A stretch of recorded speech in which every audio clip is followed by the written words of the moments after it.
Salut les marques, salut les smarts et bienvenue dans Catch Up, le podcast qui transpire le catch. Je suis Bad Karma et avec moi je suis avec Giscal. Bonjour Giscal, comment vas-tu? Salut Bad Karma, salut tout le monde. Alors, on est là pour la review de TLC, le dernier pay-per-view de l'année de la WWE. Déjà, Giscal, tu l'as regardé en direct, en différé, un peu des deux? Un petit peu des deux. J'ai regardé le pré-show, j'ai regardé le kick-off et je suis allé jusqu'où? Je sais plus jusqu'où je suis allé avec vous, mais peut-être jusqu'à 1h30 du mat, un truc comme ça. Donc ça nous a emmené jusqu'au peut-être aux 4 premiers matchs. Puis Ouais. après j'ai regardé le reste tranquillement sur le network ce matin. Eh ben écoute, t'as été peut-être plus sage que moi parce que moi j'ai tout regardé en direct. Aïe aïe aïe, je Euh, fais plus ça, je fais plus. mais honnêtement, moi je l'ai regardé sur AB1. Du coup, avec les copains Ajus et Chéro, s'ils nous écoutent, on les embrasse. Oui, en Et effet. ça faisait bien plaisir. Et donc, on a quand même un gros programme chargé sur ce Eh ouais, TLC, puisqu'il n'y avait pas moins de 12 matchs annoncés, et qu'il oui. y a eu 12 matchs au total. Il n'y a Pas eu d'arnaque. pas eu d'arnaque, on a eu les 12. Alors, on On a est eu semi-arnaque sur un, mais ouais, ouais. ouais, on va en parler un peu plus tard. Ouais. Alors, on était à San José en Californie. euh, Et on va commencer tout de suite le kick-off, vu que je sais que tu l'as regardé. On en avait discuté sur le Discord de Catch Up. Et le kick-off, ça commence avec un Cruiserweight Championship match entre Cedric Alexander, le challenger, et Buddy Murphy, le champion. Alors, c'est un match qu'on a déjà vu plusieurs fois chez les Cruisers, Murphy contre Alexander, mais c'est un match qui est toujours plaisant à voir parce que c'est une opposition de style. On a, euh, on a Murphy qui est plus costaud, qui est plus brutal, qui a des coups un peu plus stiffs, et Alexander qui virevolte un peu plus, qui a des coups qui sont un peu plus spectaculaires. Je pense par exemple à son flatliner où il prend appui sur une corde, en fait, entre les cordes. Il passe entre les cordes, il prend appui sur la corde du bas et il va faire un flatliner à la volée comme ça. C'est toujours assez sympathique à voir. Et là, on a eu un match qui a été quand même assez disputé, même s'il a été court. Je crois il a duré moins de 10 minutes. Mais tout le monde a eu sa chance, notamment sur un lumbar check de Alexander. Amir Lambar, si tu nous écoutes, ça c'était pour toi la dédicace. C'est un lumbar check, son finisher. Mais voilà, Murphy met le pied sur la corde pour casser le compte. Honnêtement, j'avais vu qu'il était proche des cordes, mais je me suis dit, ah, il peut gagner quand même, Alexander. Bon. Donc Murphy reprend son souffle, il repousse Alexander dans le coin, un super kick dans la tête, un running knee et le Murphy Low, le finisher. 1, 2, 3. Victoire de Buddy Murphy qui conserve sa ceinture violette dans un match que moi j'ai plutôt bien apprécié. Et toi, Giscal? Écoute, ouais, j'ai plutôt bien apprécié. J'avais commenté, c'est vrai, pour ceux qui étaient sur le Discord hier soir avec nous. D'ailleurs, n'hésitez pas à l'avenir, hein, rejoignez le Discord pour suivre peut-être les pay-per-view en live ou les débuts de pay-per-view en live avec nous. Mais ouais, j'avais dit que j'avais pas trouvé ça foufou. Bon, je maintiens un peu, même si avec le recul, c'est vrai que c'était quand même un bon match. C'était même un très bon match. Ils ont bien fait le taf en pré-show. J'ai pas été aussi enflammé que pour leurs derniers affrontements ou par exemple pour le match Survivor Series. Mais c'est vrai qu'ils ont fait le taf. Ils maîtrisent bien ce format de match très court en sprint pur là d'une dizaine de minutes maximum où ils enchaînent, ça monte jusqu'au finish. Donc ils essayent toujours de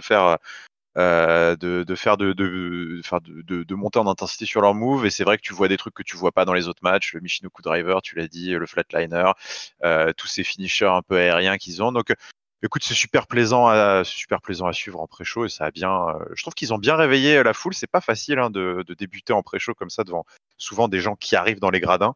Ouais. Euh, donc ils ont fait un bon boulot, un petit regret quand même parce que c'est vrai que vu la qualité du match, je trouve que ça aurait pas fait tâche dans la carte principale, mais bon. Et tout à fait. Alors, je suis entièrement d'accord. Ça n'aurait pas fait tâche dans la carte principale, surtout au vu de certains matchs qu'on a eu en carte principale. Mais bon, on reparlera de ces matchs après.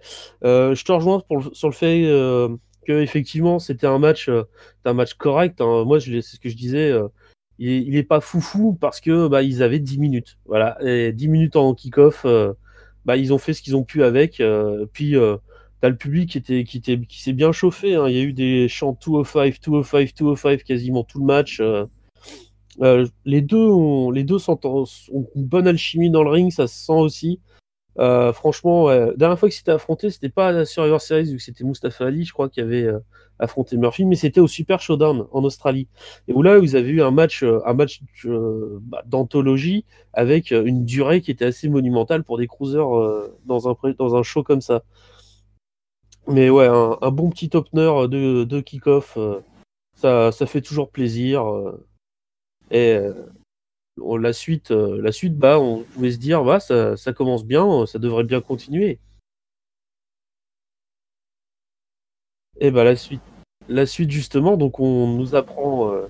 Donc il y a comme d'habitude en kick-off, il y a des petits segments backstage, les gens qui disent ouais, je vais gagner ce soir ou je suis le meilleur. Enfin, bon, les choses habituelles, hein, vous connaissez tous, on va pas vous détailler ça. Il y a juste, comme d'habitude, depuis quelques semaines, Baron Corbin qui dit que Strowman, de toute façon, ne sera pas là.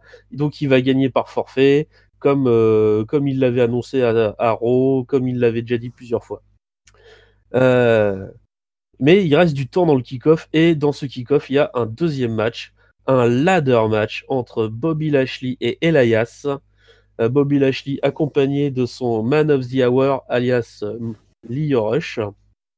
Alors, la stipulation avait été un peu changée parce qu'à l'origine, il me semble qu'ils avaient dit qu'il fallait décrocher la guitare et tabasser l'autre avec pour Ouais, gagner. alors en fait, c'était, oui, oui, d'une certaine manière, c'est ça. Et je pense qu'ils avaient dit que grosso modo, le premier qui décroche la guitare aura le droit de s'en servir, quoi. C'était un C'est peu, ça, ouais, quelque chose c'était comme un peu ça. ça, quoi. Ouais, ouais, en Et effet. ça devait amener un tombé classique, une soumission classique. Mais là, du coup, en fait, bah, peut-être parce que ils l'ont déplacé en kick-off, hein, et ils ont peut-être décidé de le raccourcir en disant bon bah finalement c'est celui qui décroche la guitare qui gagne. Et donc du coup, on a un match d'échelle, bah, où les échelles étaient un peu anecdotiques, j'ai l'impression. Les moments où ils les ont utilisées, elles m'ont pas marqué, mais il y a quand même des spots plutôt,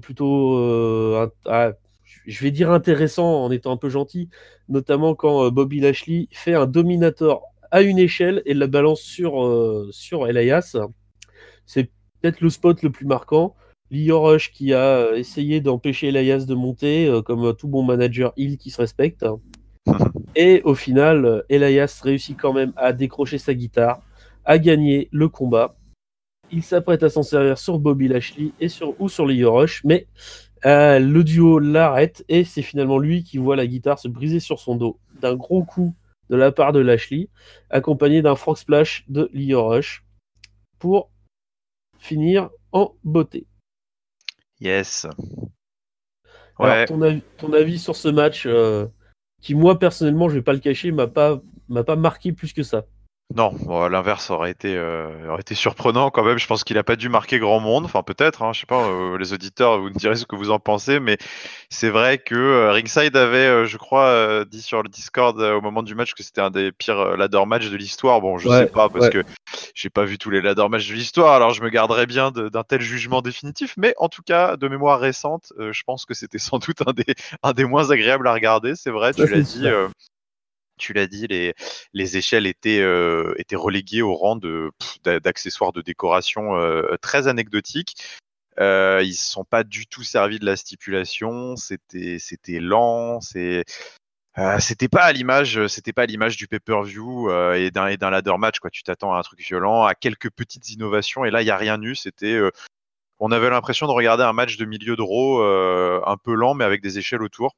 C'est un peu Euh, ça, ouais. donc ouais, c'est un peu dommage parce que j'étais surpris de voir ce match en kick-off, mais je me disais bon, écoute, pourquoi pas, ils vont avoir un petit peu moins de pression et puis ils vont pouvoir peut-être qu'Ilias va pouvoir se lâcher et puis ils vont pouvoir utiliser un petit peu du temps d'antenne en pré-show. Mais ils l'ont pas trop fait, donc c'est vrai que c'est un peu inquiétant quand même parce que ça fait un petit moment maintenant qu'on se dit que bon bah oui, c'est pas mal, mais c'est pas fou non plus. Bon bah ouais, ça reste un peu mou du genou cette rivalité.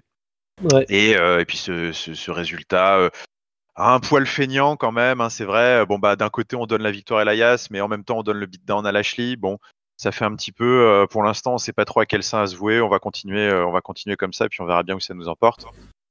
Bon, c'était pas bien foufou, quoi. Ouais.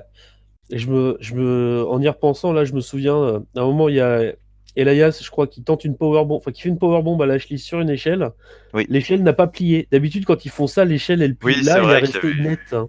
C'est vrai que Et c'était une échelle assez costaud. Ouais. ouais, je me suis dit, mais ouais, je crois que je l'ai sorti sur le Discord en plus. Oui. Bah, ils sont renforcés les échelles ou quoi cette année?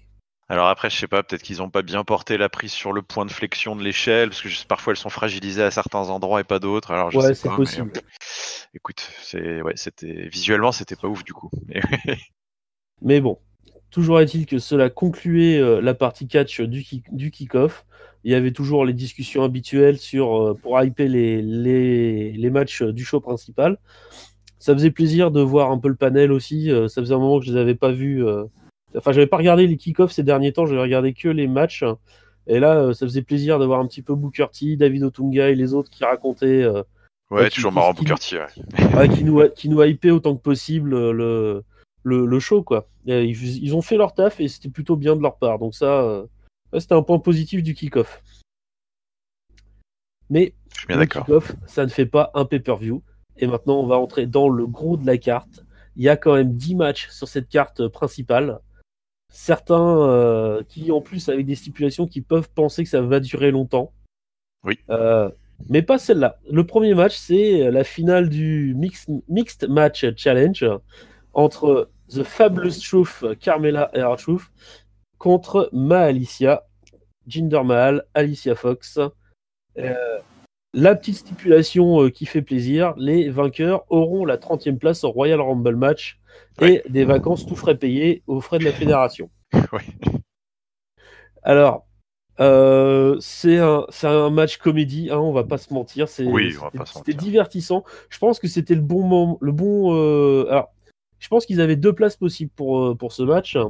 Le tout début du show ou le milieu de show pour détendre un peu l'atmosphère Ouais, après, ouais. Ouais, je après suis un gros d'accord. match. Hmm. Mais là, moi, j'ai vu un match correct. Hein, R-Truth qui est affûté physiquement, qui a Impressionnant. porté des coups assez sympas. Bah, pour un gars de 46 ans, je crois, il est pas tout jeune. Hein.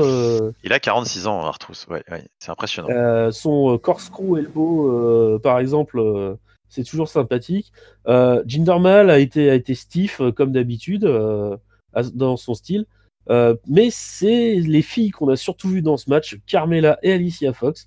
Et c'est d'ailleurs elle qui conclut le match, puisque Carmella bloque un tombé d'Alicia Fox et la renverse dans sa soumission, le Code of Silence, pour la faire taper. D'ailleurs, Alicia Fox a tapé très très vite, hein, elle Ouais, voulait pas un peu trop souffrir. vite. Hmm. Et donc, c'est la victoire des Face qui gagne une place assurée au Rumble, la dernière place en plus, et des vacances tout frais payées. Alors, avant de te laisser analyser un petit peu, je vais revenir sur cette histoire de vacances tout frais payées parce que, bien évidemment, on se demandait, mais du coup, où est-ce qu'ils vont partir? Qu'est-ce qu'ils vont faire? Et en fait, il fallait qu'ils apprennent qu'il fallait qu'ils disent leur destination avant le show. Et Carmella, elle panique parce que, mais on ne savait pas comment ça se fait et tout. Et R-Truth qui dit, non, non, mais t'inquiète pas, t'inquiète pas.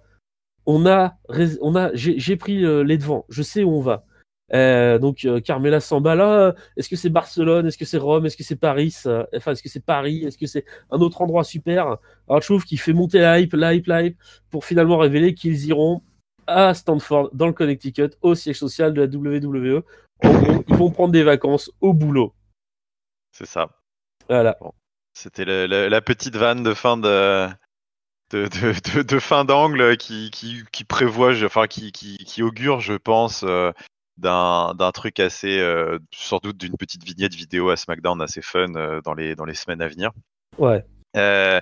Mais sinon, sinon, écoute, au-delà de ça, moi, je suis tout à fait d'accord avec toi. Je pense que c'était le moment idéal pour mettre ce match, soit là, soit en milieu d'émission.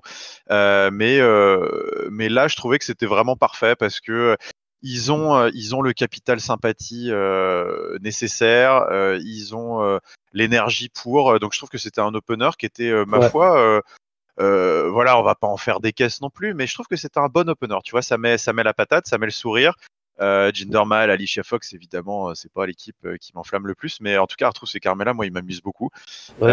Je trouve qu'ils ont pas, abusé de leur temps, comme on peut dire, comme on dit parfois. C'était 5 minutes, c'était bien, c'était rigolo, c'était ce qu'il fallait. Et les bons vainqueurs.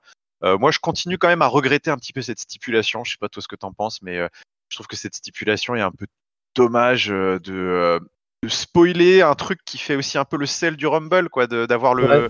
le 30e entrant. Bah, du coup, il y aura pas ce petit frisson parce que du coup, on saura qui c'est. Et puis en plus, c'est pas non plus des catcheurs à très haut profil. Non. Donc, je suis un peu déçu de ça. Mais bon, écoute, au-delà de ça, voilà, ce tournoi était rigolo. Cette équipe fonctionne bien. Donc moi, ça m'allait pour commencer ce pay-per-view. Ouais. Bah écoute, moi aussi j'étais plutôt content du match, hein, franchement. C'était un moment où bah, justement on sortait un peu d'une déception entre guillemets avec le ladder match qui était un peu qui nous avait laissé un peu sur notre faim. Et là, bon bah moment de légèreté totale, un petit dance break en plein milieu du match comme prévu. Les frères Singh qui décident de s'incruster dans le dance break, qui dansent à l'indienne, c'était bien marrant aussi. Je trouvais que les six personnes avaient une bonne alchimie ensemble. Et le public l'a bien ressenti aussi, j'ai l'impression, parce que bah, ils ont dit, bon, bah, c'est un match fun. Il y a des gentils, entre guillemets, il y a des méchants, entre guillemets, mais bah, en fait, on aime bien tout le monde. Ils sont pas, c'était un match pas gênant. Donc je pense que même si c'était Mal et Alicia Fox qui avaient gagné, il n'y aurait pas forcément eu une grosse bronca, etc. Le public aurait été content pour eux, quoi. Ah ouais, tout à fait, ouais, je pense. Ouais. Et je pense que c'est le principe du Mix Match Challenge qui, du coup, fait qu'on s'intéresse plus aux interactions entre les membres des équipes que au catch en lui-même. Parce que c'est des matchs qui sont sympathiques, mais qui souvent, vu la composition des équipes, vu les forfaits de dernière minute qui ont été plus cette année, c'était impressionnant le nombre de changements d'équipe qu'il y a dû y avoir. Là, ils ont pris ça à la rigolade, ils se sont fait plaisir, et ben ils nous ont fait plaisir aussi. C'est ça. Et Ouais, complètement. au cadeau des vainqueurs, bon, forcément, la blague, effectivement, R-Truth qui, comme d'habitude, n'a pas bien compris. Oh, les vacances, on va les passer à Stanford. Voilà, bon, Ouais, il moi, n'y ça a me pas fait toujours grand-chose marrer. d'autre à Moi, il me dire. fait marrer. Moi Ouais. aussi, ça me fait rire. Ça me fait rire. Et là, par contre, c'est l'autre cadeau. Là, je ne sais pas si tu suis les rumeurs, si tu suis les annonces un peu smart qu'on peut avoir de temps en temps sur les sites de catch. Mais Non, pas du tout. il se murmurerait, si tu me permets de te spoiler un petit peu peut-être, hein, Vas-y. il se murmurerait qu'en fait ce cadeau ne serait pas respecté. Parce que Vince Ah! aurait des gros projets, notamment pour le Rumble masculin, et que du coup, R-Truth se ferait squeezer sa place de 30e. Hmm. Mon Dieu. Après, c'est une rumeur, hein, elle vaut ce qu'elle vaut. On verra bien le 27 janvier prochain pour le Royal Rumble. Mais il est possible que Truth n'entre pas 30e, ou alors qu'il essaie d'entrer 30e chez les filles, parce qu'il n'aura pas compris. D'accord, ok. Bon, bah écoute, on va voir. Alors, on va voir. Voilà, affaire à suivre, hein, il va falloir, ça va être la grosse storyline du mois de janvier. On va avoir la montée vers le Rumble. Donc moi j'ai hâte de voir ça et voir du coup comment ils vont tourner cette histoire de 30e place ou pas. Ouais, complètement. C'est Alors, ça. après ce moment de légèreté qui, honnêtement, je pense, faut vraiment être le dernier des smarts pour pas aimer ce match. Oh ouais. On va arriver à un gros morceau, un sacré morceau quand même, le SmackDown Tag Team Championship, une triple frite, rien de moins que ça entre The New Day qui sera représenté par Xavier Woods et Kofi Kingston, les Usos et The Bar, les champions. Alors, il n'y a pas la stipulation Tornado, ce qui fait qu'en fait, il n'y a que deux équipes à la fois dans le ring, et la troisième doit réussir à se taguer pour rentrer dans le match. C'est la stipulation un peu bordel.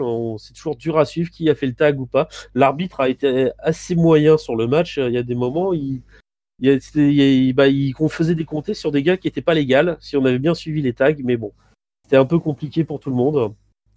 Il y a eu des spots, les spots habituels qu'on peut voir. Kofi qui se lance de la troisième corde en saut de la foi sur tout le monde. Cesaro qui intercepte un topé suicida avec une manchette à l'européenne bien portée sur l'un des frères Uso. Je ne sais plus si c'était Jay ou Jimmy.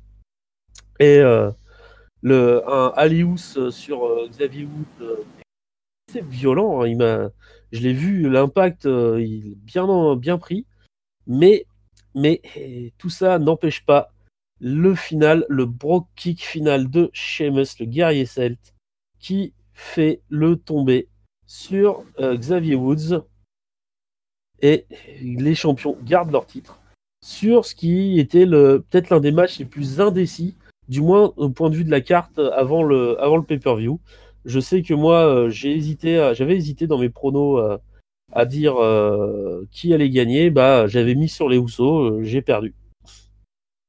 Ouais, il était pas simple ce match. On en avait pas mal parlé lors du dernier SmackDown, comme quoi, il y avait un truc qui était assez enthousiasmant dans ce match, et c'est un commentaire qu'on pourra faire aussi. Un autre match qui est en fin de soirée, mais c'est que en fait les trois équipes étaient legit en fait. Donc c'était dans une situation où tu te dis finalement tout le monde peut gagner, et puis c'est pas mal quand ça se passe comme ça. Donc du coup ça te donne un truc qui est complètement en effet indécis comme tu dis. Ouais. Mais qu'en est pas moins super plaisant à regarder. C'est ce qui s'est passé. Je trouve que les tech teams de SmackDown ont encore fait un très très gros boulot. The Bar, finalement, je leur donnais pas une durée de vie fantastique après s'être séparé du Big Show. Et puis avec les semaines et puis les voir reprendre un peu du poil de la bête à SmackDown, je me suis dit finalement peut-être qu'ils pouvaient peut-être encore garder un petit peu la ceinture un petit moment. Est-ce que les Usos pourraient pas la prendre un peu plus tard pendant la saison de WrestleMania? C'est finalement ce qui s'est passé, mais franchement ça aurait pu aller dans les deux sens. C'est ça. Je suis d'accord avec toi sur ce point. Ouais, et puis écoute, voilà, encore une fois, une démonstration, je trouve, de ce qu'il faut faire en triple threat par équipe. Pourtant, c'est pas une stipulation que j'adore quand une équipe est donc je sais pas comment ils appellent ça vraiment, mais une équipe est hors du ring en fait et Ouais. se tag et doit se taguer elle-même. Je trouve que c'est un poil moins dynamique, mais écoute, je trouve que là ils ont fait quelque chose d'assez propre à ce niveau-là. C'était assez agréable à suivre. Il y a juste l'arbitre qui a été un peu en dessous. Comme je disais, il a un moment, il n'avait pas vu les tags, ou alors il avait cru que les tags n'avaient pas été faits. Je sais pas ce qui s'est passé pour l'arbitre, mais là, il a un peu raté son match, lui. Ouais, un petit peu, c'est vrai. Bon, après, je vais quand même être indulgent. Hein. C'est une stipulation qui est pas simple à arbitrer non plus, parce que faut que tu gardes l'œil non pas sur 4 gars, mais sur 6 gars, et tu dois vérifier qu'il y en a 2 qui se taguent pas sans prévenir sur une autre équipe.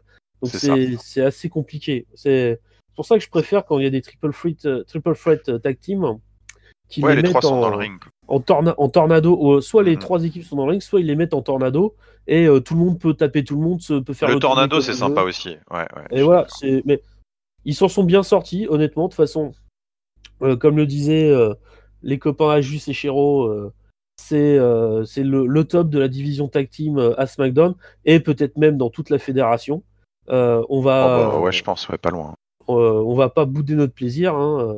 On a eu un match qui était fort plaisant, qui a eu des spots qu'on a déjà vus mais qu'on aime toujours voir. On a une alchimie entre les 6, enfin les 7, parce qu'il y a quand même Biggie qui fait des matchs aussi. Donc il y a une alchimie entre les 7 gars qui est plus approuvée. Voilà, mon avis, la tag team de l'année, elle se trouve entre ces 3-là. Oui, très clairement. Ouais. Non, mais c'est du super boulot. Et c'est d'ailleurs, je pense, si ça avait pas été Carmella Artruth en opener, ça aurait probablement été un autre excellent choix d'opener. Bon, Ouais. ils ont utilisé les deux à la suite dès le début, ce qui est plutôt bien parce qu'écoute, il se trouve que le public était chaud bouillant derrière ça. C'est ça, voilà, on enchaîne un moment un peu léger, un moment où faut pas trop réfléchir, avec un moment où là, t'as intérêt à pas rater une miette, sinon tu vois pas le tag, tu vois pas le spot. Ouais, non, c'est plutôt bien fait de leur part. Et effectivement, oui, ils auraient pu s'en servir d'opener aussi. Ouais. Voilà. Aussi. Et donc, on va continuer dans la carte. Et le match suivant est très très important parce que c'est le TLC match entre Braun Strowman et Brock Lesnar. Qu'est-ce que je raconte? Et Baron Corbin. Alors, pourquoi je parle de Brock Lesnar? C'est parce que si Strowman gagne, il aura un title shot face à Brock Lesnar au Royal Rumble. Et par contre, si Corbin gagne, il est nommé General Manager permanent de Monday Night Raw.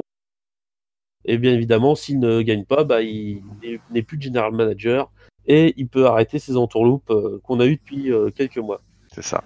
Donc Baron Corbin arrive le premier. Il avait passé tout le pré-show à dire de toute façon Strowman il est blessé, il viendra pas, je vais gagner par forfait. Il arrive avec un peu après Heath Slater qui a été nommé arbitre pour ce match. Donc Heath Slater qui est arbitre à cause de Corbin, on va pas l'oublier.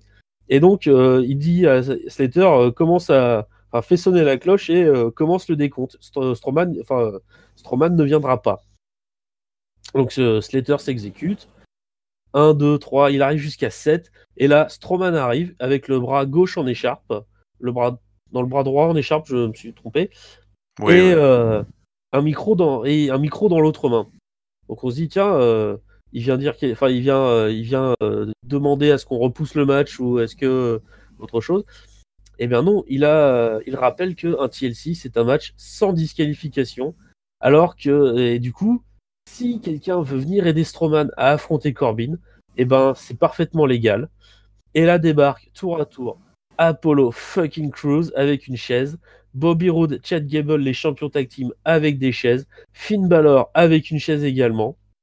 Corbin comprend qu'il va passer un sale quart d'heure, que c'est un peu ça.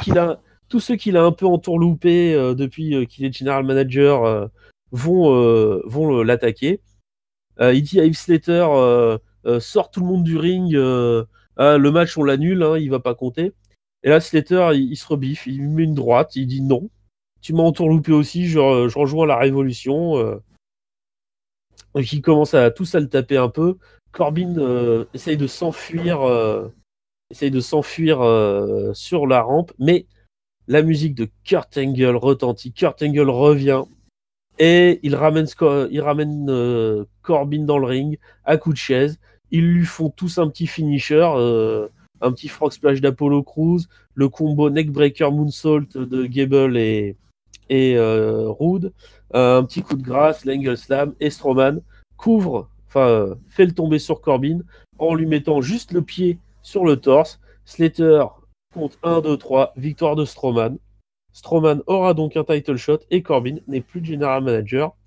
Qu'est-ce que tu as pensé de ce match, entre guillemets? Oui, entre guillemets, entre beaucoup de guillemets. les super guillemets à ce niveau-là. Entre des super guillemets. Et écoute, étrangement, j'ai trouvé ça pas mal. J'ai trouvé ça sympa. Je trouve que c'était franchement, personne avait envie de voir un match compétitif, je pense, entre Baron Corbin et Braun Strowman dans un TLC. Enfin, je pense pas, en tout cas. Et on savait pas trop comment ils allaient sortir de cet angle. Braun Strowman était encore blessé. C'était compliqué. Et ben écoute, je trouve qu'ils s'en sont plutôt habilement sortis. J'aime bien le côté, voilà, une sorte de rébellion générale, Baron Corbin finalement. Alors c'est ça le payoff de toutes ces semaines de tyrannie. C'est un peu faible peut-être comme payoff. Mais bon, en tout cas maintenant, c'est peut-être aussi le signe qu'on va passer à autre chose. Parce que Baron Corbin, là, s'est fait ratatiner par tous les gens qu'il a tyrannisé depuis des semaines. Roode et Gable avec leur title shot. Bon, c'est vrai qu'eux, ils s'en sont plutôt bien sortis parce qu'ils ont fini par avoir la ceinture, mais ils s'en sont bien sortis. Mais bon, voilà. On a vu Finn Balor, on a vu Slater, évidemment. Apollo Crews, ok, bon, pourquoi pas. Non, mais bon, dans l'ensemble, je trouve que c'était un moment qui file la banane. C'était un peu dans la lignée, écoute, de ce début d'émission qui était assez réjouissant. Je trouve que le rythme était plutôt bon et respecté avec cet angle qui permet de montrer Strowman très fort et un peu moins con qu'à l'accoutumée, parce que pour une fois, il s'était mis, je trouve, il s'était mis un peu dans la panade avec cette stipulation qui était un peu débile, je trouve, de sa part. Mais finalement, il a bien retourné le truc. Et puis voilà. Moi, là, je me perds un peu là, mais au final, l'essentiel, c'est que je trouve que l'angle était plaisant. Ça veut dire que Corbin risque de redescendre clairement de son piédestal, et ça, c'est pas mal. Et Braun Strowman sort grandi de cette affaire, donc je suis content. Ouais, je suis comme toi. Je trouve que la porte de sortie est la bonne. Ils ont trouvé la solution qui paraît la meilleure. Pour Strowman, en tout cas. Pour Corbin, à voir ce que l'avenir lui réserve. Je vais t'avouer que quand j'ai vu Strowman arriver avec l'écharpe, je me suis dit, il va quand même pas se battre avec juste un bras. Alors certes, pour le montrer qu'il est fort, et pour montrer qu'il est fort, ça serait super, mais c'est peut-être pas le but là actuellement. Et effectivement, voilà, il montre il a pas que des muscles, il a un petit cerveau aussi. Et il a rameuté tous les gens qui pourraient avoir une dent contre Corbin. Et il a parfaitement géré son affaire. Il n'a pas porté un seul coup. C'est les autres qui ont fait tout le boulot, mais c'était parfaitement légal, comme il l'a souligné.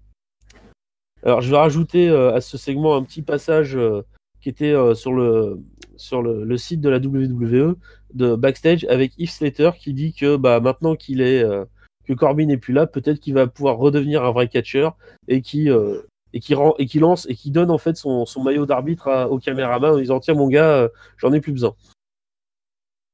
Voilà, c'était le petit moment sympa pour Slater, qui a eu un peu de temps d'antenne ces derniers temps. Ça faisait longtemps qu'on l'avait pas vu.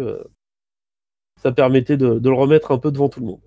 C'est ça. Non, mais c'est vrai que c'est marrant parce que finalement, à chaque fois, on se dit toujours, ça fait partie des mythes un peu du catch. Pourquoi est-ce que les heels n'utilisent jamais à plein régime, un peu entre guillemets, la stipulation no disqualification pour du coup demander à plein de mecs de venir les aider, foutre le truc en l'air. Bon, là, c'est un peu paradoxal parce que finalement, la lumière est venue d'un face Oui, c'est vrai. qui du coup a enfin utilisé, c'est vrai, ce trou béant en fait dans le règlement du no DQ pour venir pourrir un match en fait, parce que du coup il a rameuté tous ses potes et il a foutu le dawa. Bon là voilà, ça venait d'une histoire, ça avait du sens que ce soit le face qui fasse ça, mais c'est vrai que c'est marrant parce que c'est un truc on se le dit depuis des années, on se dit pas normal, Ouais. franchement no DQ, le heel devrait en tirer plus profit. Non, voilà, c'est le gentil qui a eu raison. Ouais. Puis bon, comme on disait, ça reste un moment un peu léger parce que on peut pas prendre ça super au sérieux quand on voit Non. tout le monde qui débarque, Corbin qui est tout seul. Tu te dis ça va être rigolo. Ça va pas Voilà, être, il va ça va se pas être prendre la sympa fessée. pour lui, mais ça va être rigolo pour nous. C'est ça. Voilà. Et ce moment, encore une fois, ce moment un peu de légèreté, je trouve que le début du show a pas arrêté d'alterner entre moments de légèreté, moments sérieux, et c'était pas plus mal. Parce que le match d'après, c'est un match qui lui est vraiment dans l'émotion, puisque c'est le tables match entre Natalya et Ruby Riott, accompagné bien évidemment de son Riot Squad. Alors, pour ceux qui n'avaient pas suivi la feud, tout part en fait de Ruby Riott qui salit la mémoire du père de Natalya, récemment décédé. Natalya qui charge vengeance. Il fallait mettre un tables match dans la carte, ils ont choisi celui-là. Oui. Et donc, on a un match avec cette table, avec le stickers du père de Natalya. Je trouve absolument cette table de mauvais goût total, mais bon, ça rentre dans l'esprit de Ruby Riott. Le match a été un petit peu long pour moi, mais ça passait quand même parce que il y a eu des spots, notamment les deux spots qui éliminent consécutivement Liv Morgan et Sarah Logan, qui sont assez sympas. Les deux acolytes de Riot vont passer chacune à travers une table. Sarah Logan après un power slam et Liv Morgan après un coup de bélier alors qu'il était sur le bord du ring. Natalya a également prévu une table customisée puisqu'elle a un stickers Ruby Riott sur la table. Elle l'installe au coin du ring, juste devant le turnbuckle. Mais Ruby arrive à la contrer, se prépare pour un Hurricane Rana pour l'envoyer à travers la table. Natalya, qui avait entre-temps revêtu la veste de son père, bloque. Qui devait être très pratique pour catcher. Oui. Ah, exactement. Bloque le Hurricane Rana et envoie Ruby Riott à travers la table d'une powerbomb de la deuxième corde pour gagner le match et avoir un moment de joie après les dernières semaines qui n'ont pas dû être faciles pour elle, entre la mort de son père et tout ce que le Riot Squad lui a fait subir. Donc voilà, donc c'était un tables match. Moi, je trouvais un poil long, mais toi, qu'en as-tu pensé, Giscal? C'est ça en fait, t'as bien résumé. C'était trop long. On va dire que c'est dommage parce que bon, voilà, c'était un peu cheesy comme on dit là. C'était très voilà le symbole. les signes vers le ciel, la veste, la table et tout. Bon, il y avait beaucoup de trucs un petit peu over the top, mais dans l'ensemble, il y avait des bonnes idées dans ce match. Je trouve qu'il était plutôt bien écrit. Les éliminations du Riot Squad, comme tu l'as dit, on exploite parfaitement la stipulation, le côté babyface valeureux, 1 contre 3, qui se sert de son environnement et de son courage Et pour, puis, puis pour surtout, repousser. surtout, excuse-moi, ça permet de Vas-y, vas-y. rythmer également le match parce qu'il y a des moments où, quand Ruby Riot était en contrôle, c'était un peu plus lent. Bah, le heal qui contrôle, c'est toujours comme ça. Et là, d'un coup, hop, Liv Morgan se fait éliminer. Ah bah, c'est un moment où tu reprends Ouais, ouais, tout à l'intérêt du fait. match. Sarah Logan se fait éliminer, c'est pareil, tu reprends l'intérêt du match. C'était quand même bien, bien placé dans le match, C'est même ça. si on aurait pu abréger un petit peu. Ah oui, moi je pense qu'on pouvait faire la même chose avec la moitié de temps. Et ça aurait été, franchement, s'ils avaient fait ça en 6 minutes, ça aurait été un plutôt bon match. Oui, Blague à part, je pense que ça aurait plutôt été un bon match. oui, oui. Pour la simple et bonne raison que, écoute, c'était rythmé, il y avait une bonne histoire de babyface valeureux qui lutte pour ce qu'il a de cher et voilà, machin, avec le heal méchant. Les bons rebondissements, un très joli finish, hein, parce que la powerbomb de la deuxième corde sur la table est vraiment visuellement très Ouais. sympa. Donc en fait, il y avait tous les bons ingrédients, mais il y avait 6 minutes de trop et peut-être un tout petit peu de théâtral dont on aurait pu se passer. Ouais. Donc voilà, c'est ça à mon avis. Donc c'est évidemment on redescend un petit peu parce que ça a pas gardé le public, donc on redescend un petit peu en intensité par rapport au début du show. C'est dommage parce que je trouve que c'est des écueils qui sont faciles à éviter. Je sais pas pourquoi est-ce qu'ils ont voulu vraiment donner autant de temps à ce match-là. Peut-être que, écoute, c'était une façon de faire un petit hommage et de faire plaisir à Natalia. Écoute, tant mieux pour elle. Hein. Elle a bien le droit à ça après tout le temps qu'elle a passé à Ouais. WWE. Mais bon, voilà, un petit peu long, on va pas se mentir. Hein. Alors, moi, il y a un écueil qu'ils ont évité quand même.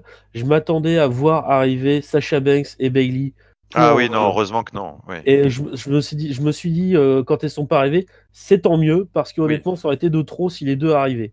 oui, c'est ça. Et puis c'était l'histoire de Natalia et son père contre les petites rebelles. C'était pas une Ouais. histoire de 3 contre 3. Donc ça, en effet, je suis d'accord avec toi. Ouais. Et j'ai oublié de le préciser, mais bien évidemment, Ruby Riot passe à travers la table où il y avait son sticker, Bien histoire de sûr. bien enfoncer le clou dans le domaine. Mais bon, voilà, comme tu disais, c'était un moment où on a un peu perdu le fil parce que c'était moins rythmé, c'était moins, enfin, c'était rythmé, mais moins intense que les matchs d'avant. Et du coup, le temps qu'on reprenne un peu notre souffle, qu'on se prépare à la suite, on a une petite vignette vidéo, comme on en a depuis quelques semaines, sur l'arrivée de Lars Sullivan dans le main roster. Euh, alors, on ne sait pas encore où il va aller, hein. Les commentateurs disent que Shane et Stephanie se battent en coulisses pour l'avoir dans leur roster. Et que penses-tu, toi, de Lars Sullivan? Est-ce que déjà tu le connais un peu de NXT ou Ouais, c'est ouais, un ouais, ouais. inconnu complet pour toi? Non, non, non, non, non, je connais un petit peu. Écoute, j'ai plutôt hâte. Ouais, si, j'ai assez hâte qu'il monte. C'est un bon monstre ultra puissant. Enfin, c'est vraiment. D'ailleurs, c'est son surnom, je crois, hein, The Freak. Ouais. Mais enfin voilà, je trouve que ça lui correspond parfaitement. C'est vraiment presque un peu une bête de foire à l'ancienne. Hein, on est sur un catcheur à l'ancienne presque Ouais.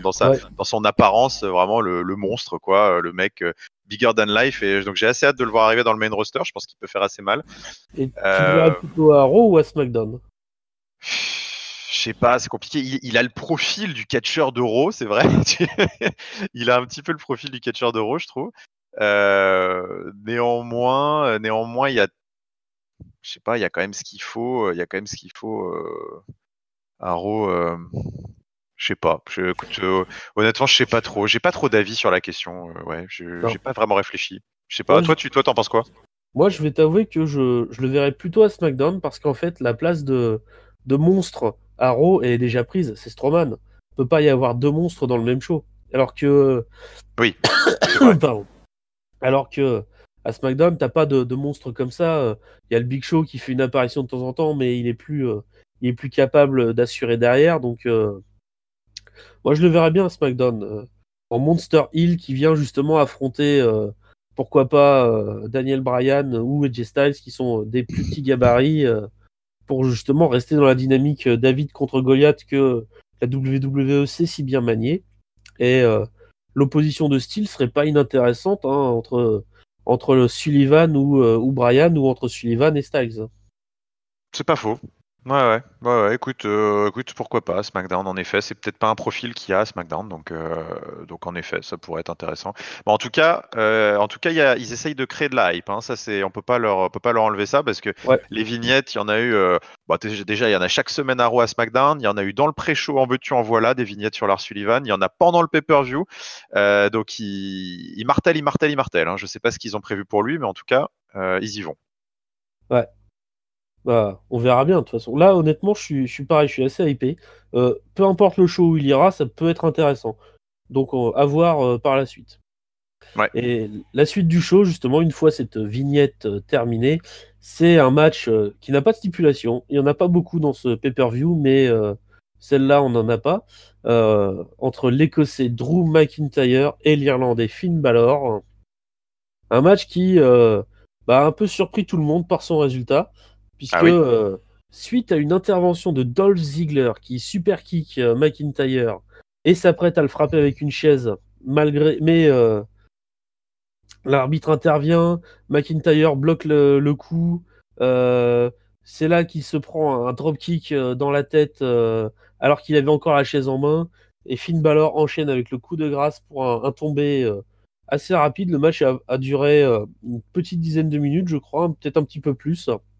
Mais Ouais, 12 minutes apparemment. Ouais. 12 minutes, bah écoute, voilà. Et Finn Balor gagne ce match que personne ne le voyait gagner quasiment.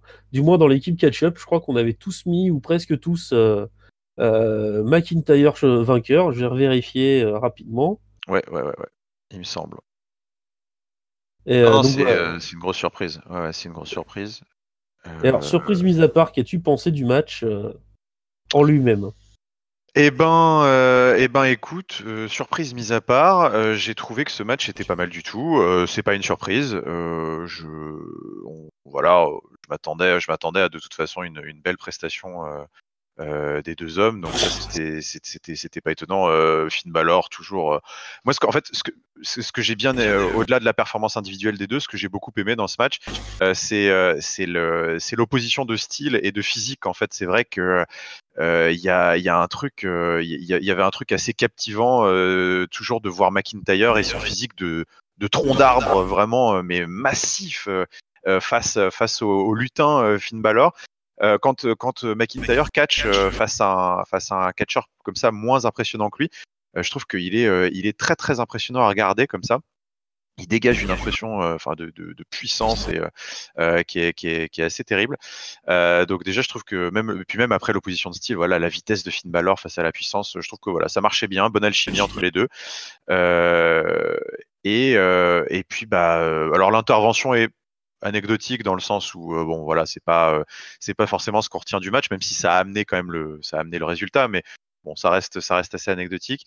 Euh, c'est surtout que ouais, ce résultat est très surprenant parce que je les voyais vraiment pas faire perdre Drew McIntyre de sitôt en fait, tout simplement. Donc je suis assez perplexe et en même temps assez content parce que c'est vrai que ça veut dire aussi que peut-être que Finn Balor n'est pas si loin que ça finalement dans le subconscient des bookers peut-être parce que c'est vrai que c'est l'impression qu'on pouvait avoir euh, depuis de nombreuses semaines voire depuis de nombreux mois. On peut y aller en mois même hein, avec Finn Balor. Euh, donc c'est quand même quelque chose d'assez positif pour lui parce que c'est une grosse victoire quand même. Hein, faut pas sous-estimer le fait de battre je pense battre Drew McIntyre en pay-per-view, c'est quand même assez énorme. C'est ça, même s'il n'y Euh, avait pas, il y avait pas de vrai enjeu, c'est quand même non mais on sent que c'est devenu quelque chose McIntyre, de voilà, gros. c'est quelqu'un Ouais. Mm. qui prend de l'importance. C'est lui qui a mis Angle quasiment à la retraite la dernière fois. Il a fait un match au Survivor Series assez monstrueux dans l'équipe. Enfin bref, il fait des prestations toujours impeccables. Et c'est vrai, voilà, cette victoire, bah, maintenant il faut construire dessus. On peut pas, faut pas la laisser comme ça. Que ce soit pas juste un coup d'éclat enfin dans un moment un peu terne. Mais Ouais, complètement. effectivement, il y a moyen de construire derrière.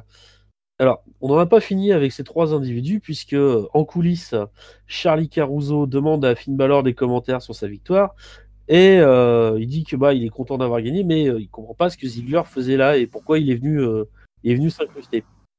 Donc Ziggler vient quand même lui dire, écoute, si j'étais pas venu, il t'aurait mis une raclée, tu devrais me remercier. Balor lui dit de le laisser tranquille. Ziggler le frappe, ce qui du coup met un alignement un peu sur Ziggler un peu flou. En fait, il est pas face, il est pas il pense à lui avant tout. Il fait un peu ce qu'il veut. Ça me dérange pas sur Ziggler. C'est le genre de personnage qui peut justement avoir ce type d'alignement mixte sans problème. Et ce qui l'intéresse, c'est Dolph Ziggler, c'est pas les autres. Et voilà. Ouais, complètement. Mais c'est vrai que, bon, alors du coup, quand je disais que l'intervention de Ziggler était assez anecdotique, bon, je parlais par rapport au match parce que c'est vrai que du coup, ils l'ont Ah oui, exploité.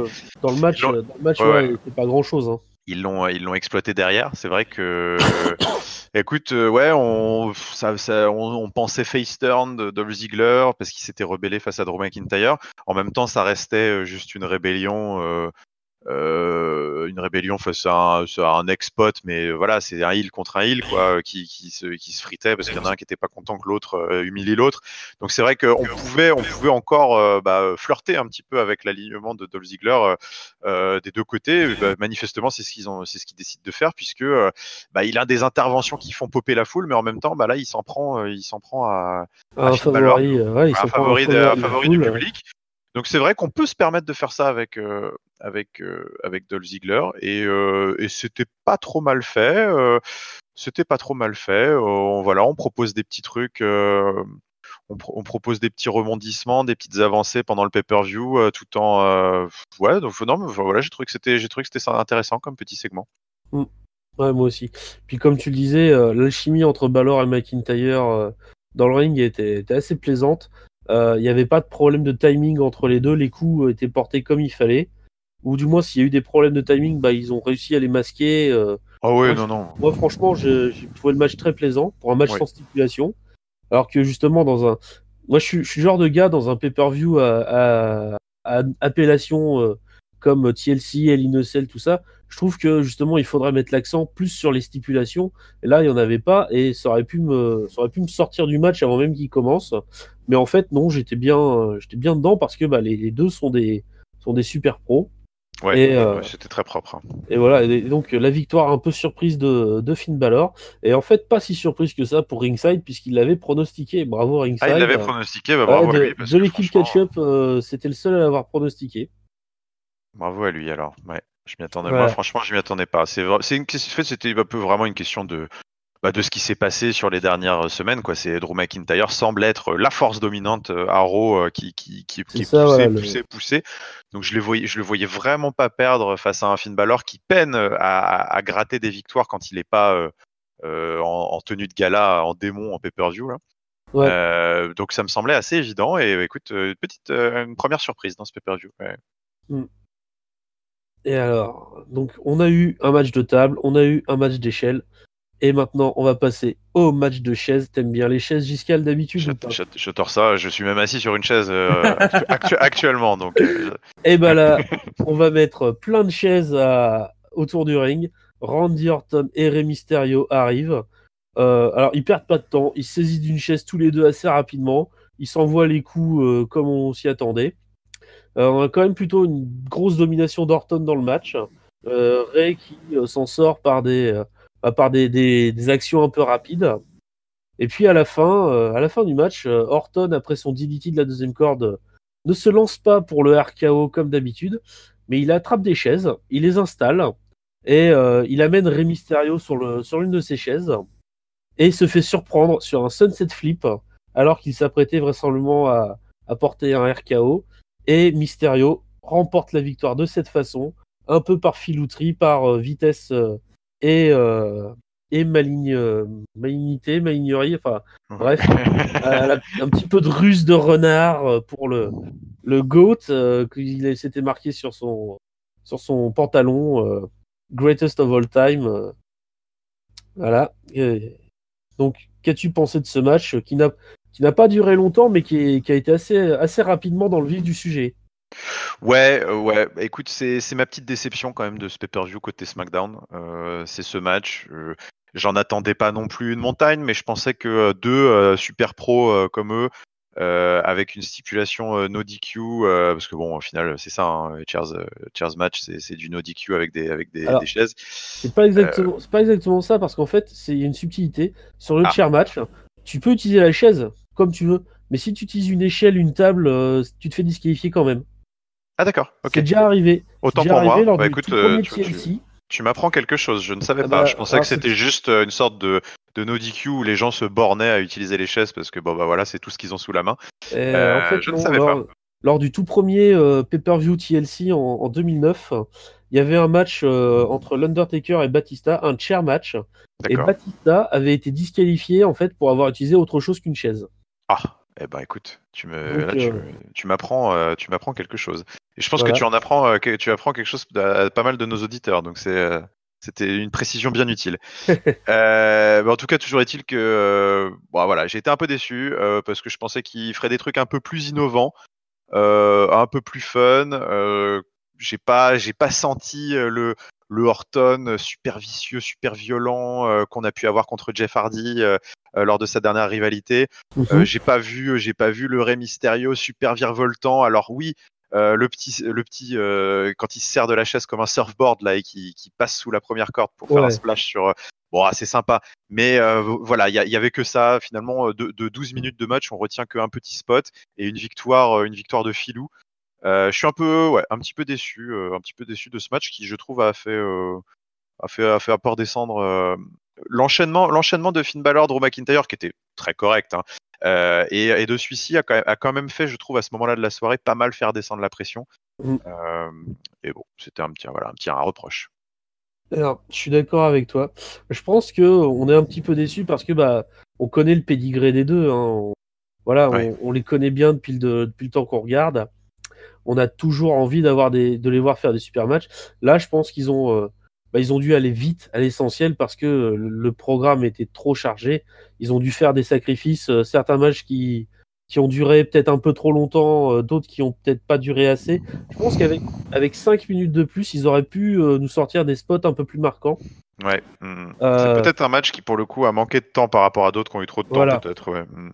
Voilà, et à la limite, je me dis, ce match-là, peut-être qu'ils auraient peut-être pu le mettre en pré-show en l'allongeant, en fait. C'est-à-dire, au Compliqué lieu de de le laisser mettre à Rey 12 Mysterio minutes, et Randy voilà, Orton en pré-show quand ouais. même. Mais oui, oui, oui.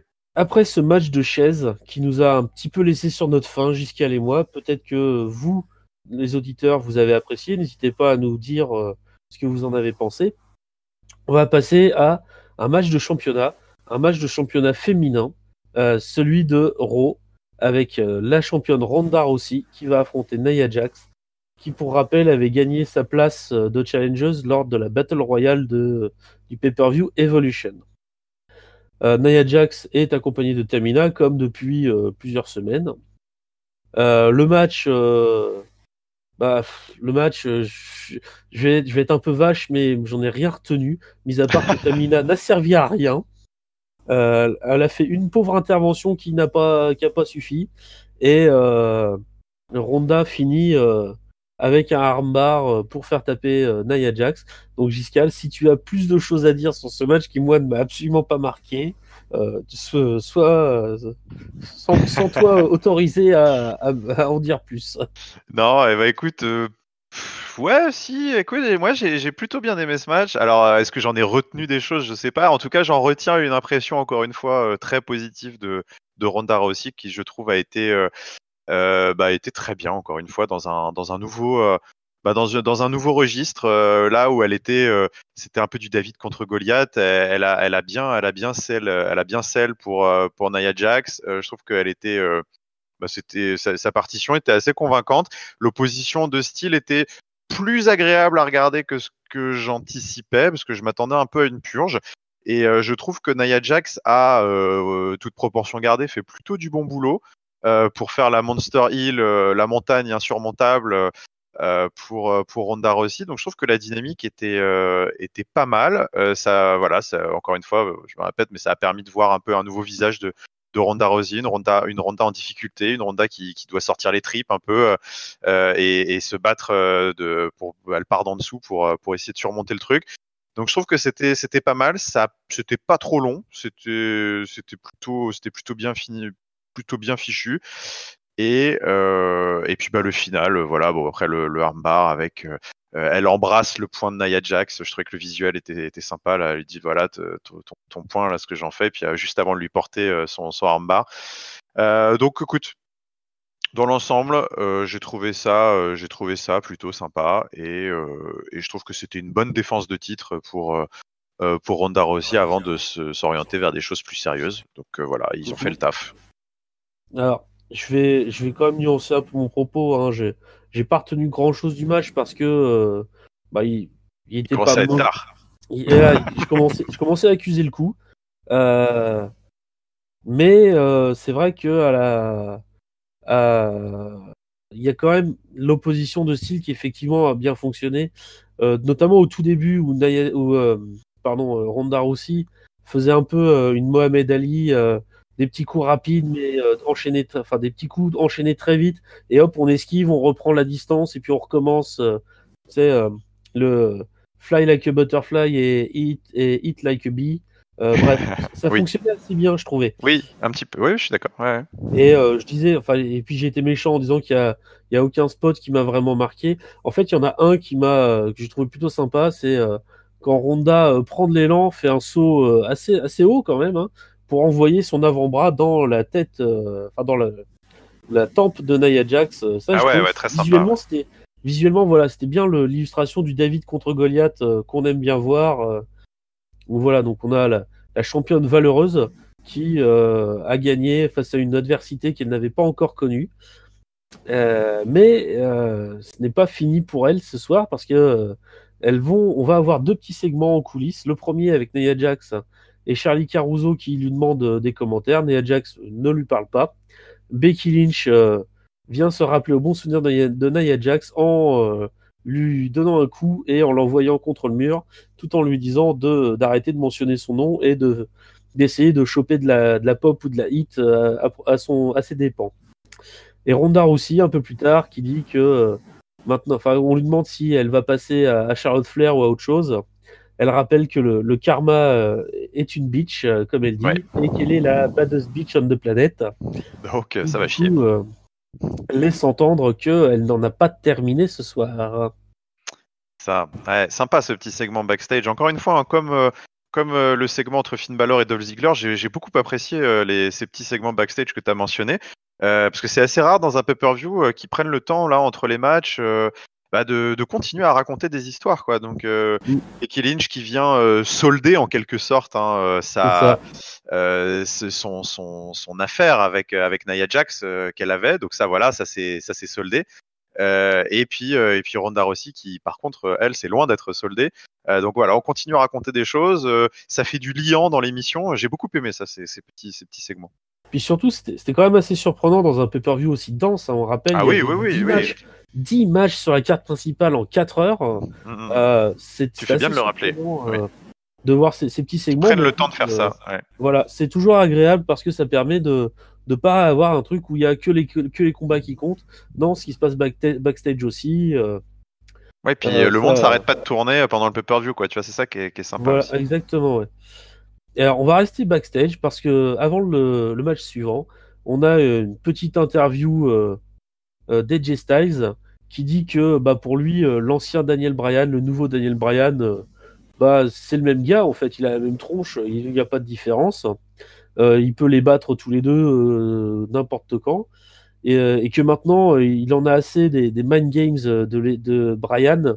Et il dit on a assez joué à son jeu à lui, maintenant on va jouer à mon jeu à moi.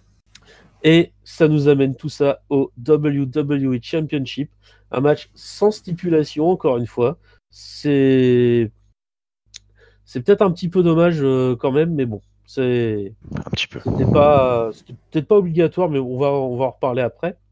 Donc le match entre AJ Styles, Daniel Bryan. Alors le match, techniquement, il est superbe.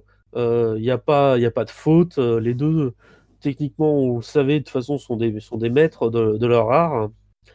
Et tous les enchaînements y passent habituels. AJ Styles qui fait Phenomenal Forearm, 450 Splash, Daniel Bryan qui fait alors je sais pas s'il s'appelle toujours les Yes Kicks maintenant, mais du coup, comment il faut les appeler? Ouais, Euh, on sait pas, les no kick, ouais, je sais pas, faut écouter le et public. le Label Lock également, puisqu'il ne faut plus l'appeler le Yes Lock maintenant, mais le Label Lock. Euh, et au final, en fait, tout ça se termine. Néanmoins, toute cette technicité se termine sur un renversement de petits paquets pour Brian, en faveur de Brian, qui du coup conserve son titre. Euh, une victoire qu'on avait tous un peu vu venir, mais Oui. est-ce que tu as aimé le match? Est-ce que tu es resté sur ta faim? Est-ce que tu aurais voulu un final un petit peu différent? Dis-moi tout, Giscal. Je suis un peu partagé. Je suis un peu partagé sur ce match. Je suis un peu partagé parce que, enfin, c'est indéniablement un match de très très grande qualité, d'une précision, d'un storytelling dans le ring qui est superbe. Et pourtant, j'ai pas. Alors, est-ce que c'est la longueur du pay-per-view qui commençait à avoir à faire action sur moi? Je sais pas, mais j'ai pas vraiment réussi à m'enflammer pour un match qui était pour peut-être trop sage à mon goût. Je sais pas. Mais après, on peut pas nier le travail, notamment moi de Daniel Bryan qui m'a bluffé pendant le match parce que il a cette capacité. Alors moi, je l'ai pas connu avant la WWE et je pense que sans doute certains ne seront pas surpris de voir que son travail de heel est aussi efficace dans les cordes, entre les cordes. Mais moi, ça m'a vraiment bluffé de voir qu'il arrive à conserver un style de catch en fait qui est ultra rapide, ultra précis, super dynamique. Il y a pas ces temps morts de domination de heel qu'il peut y avoir dans plein d'autres matchs de la WWE, mais tout en restant vraiment détestable dans son style, c'est-à-dire qu'il va troquer. Il va troquer ses coups de genoux et ses dropkicks contre des coups de boule, contre des chop blocks, il va pas faire ses running dropkicks 3 fois, il va les faire qu'une seule fois avec des temps morts. C'est toujours cette science en fait d'arriver à conserver finalement un style qui rend le match ultra plaisant, mais tout en empêchant finalement la foule de vraiment s'enflammer pour ce qu'il est en train de faire. Donc je trouve que c'est assez bluffant sur ce match, le travail qu'il fait là-dessus. Bon après, AJ Styles de son côté est toujours impeccable dans son selling. On a toujours l'impression que à chaque dropkick, il prend un coup de shotgun dans la figure. Enfin, c'est toujours assez impressionnant son selling. Et puis voilà, il y a énormément de contres, énormément de rappels à leur match précédent. Mais il a manqué une petite étincelle, peut-être une violence, une intensité qui aurait pu être amenée peut-être par une stipulation, je sais pas, mais qui moi m'a empêché de me dire que j'avais face à moi un classique, tu vois, genre pour le titre WWE. J'ai pas eu ce sentiment-là, et c'est pour ça que je suis un petit peu déçu. Euh, Même si bon bah voilà, c'était un match de dingue, et en tout cas, s'il y a bien un truc que je tire d'extrêmement positif, c'est que je pense qu'on va vraiment s'éclater avec ce Daniel Bryan Hill, parce qu'il est juste génial, quoi. Alors, on va avoir peut-être un petit point de désaccord sur le coup, mais Ah oui, je vais vas-y. expliquer pourquoi. Alors moi, le match, effectivement, techniquement, je l'ai trouvé parfait, comme je l'ai dit. Manquait un petit peu d'intensité, il était peut-être un poil long du coup, et effectivement, peut-être qu'une stipulation aurait pu être salvatrice pour le coup. Transformer le truc en ladder match, ça aurait pas été déconnant non plus, hein. C'est toujours une stipulation un peu passe-partout, mais qui fonctionne bien. Alors maintenant, là où je suis moins dithyrambique sur toi, c'est qu'en fait, à la base, j'aime pas Daniel Bryan. Qu'il soit heel, qu'il soit face, en fait, je l'aime pas vraiment. Je reconnais le maître technicien, ça y a pas de problème, hein. Mais j'accroche jamais à ce qu'il fait. Dans le ring, enfin, quand il est au micro, il m'enchante jamais, il m'emmène jamais là où il veut. Bah, donc là, j'ai eu un peu de mal à rester dans le match. Déjà la fatigue, et en plus le fait que je m'intéresse pas vraiment à Brian pour ce qu'il fait, autrement que pour la technique. Mais Ouais, ça, voilà, c'est mon opinion à moi. oui, Il y je en pourrais a pas te qui, l'enlever, ça. voilà, il y en a qui pensent que Brian est un dieu. Bah, c'est votre droit, les gars, il n'y a pas de problème. Moi, je le pense pas. Je trouve c'est un très bon technicien, mais qu'après, je trouve j'accroche pas, c'est tout. Écoute, voilà, je tâcherai d'essayer de te convaincre, mais Ah, mais je ne ce demande qu'à être convaincu, sera pas pour effectivement. cette semaine alors. Il y a pas y a pas de problème, je demande qu'à être convaincu, mais c'est très dur, hein. Je pars d'un méchant a priori quand même.